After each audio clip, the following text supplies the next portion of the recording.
నా వీడియోస్ ఎవరు రీమిక్స్ చేయకండి, మీకు స్ట్రైక్ పడే అవకాశం ఉంటుంది. కేతువు కటాక్షం కారణంగా ఇప్పుడు నేను చెప్పబోయే రాశులు జాక్ పాట్ కొట్టబోతున్నాయి.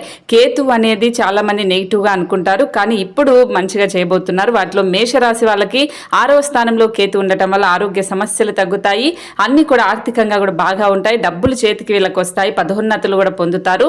అలాగే వీళ్ళు కర్కాటక రాశి వాళ్ళకు కూడా 3వ స్థానంలో కేతు ఉండటం వల్ల సమస్యలు, ఆ వివాదాలు అన్ని కూడా సర్దుమణుగుతాయి, ఆదాయ వృద్ధి పెరుగుతుంది, ఉద్యోగాల ప్రయత్నాలు ఫలిస్తాయి, పెళ్లి ప్రయత్నం కూడా లబ్ధి చేకూరుతుంది, ప్రముఖులతో సన్నిహితంగా వీళ్ళకి సంబంధాలు కూడా ఏర్పడతాయి. కన్యా రాశి వాళ్ళకు కూడా కేతు సంచారం కారణంగా జీవితంలో పురోగతి ఉంటుంది, ఏ పని చేసినా ఈ సమయంలో సఫలమవుతుంది, ఆదాయం అభివృద్ధి పెరుగుతుంది, ప్రముఖులు సంపన్న వర్గాలతో వీళ్ళకి సంబంధాలు ఏర్పడి ఆర్థికంగా బాగా ఉంటారు. వృశ్చిక రాశి వాళ్ళకు కూడా లాభస్థానంలో కేతు ఉన్నారు, దీనివల్ల ఉద్యోగం వ్యాపారాల్లో వీళ్ళకి బాగా గుర్తింపు వస్తుంది. వృశ్చిక రాశి వాళ్ళకి ఆదాయం కూడా పెరుగుతుంది. మరి ఈ 4 రాశుల్లో మీ రాశి ఏంటనేది కామెంట్ చేయండి.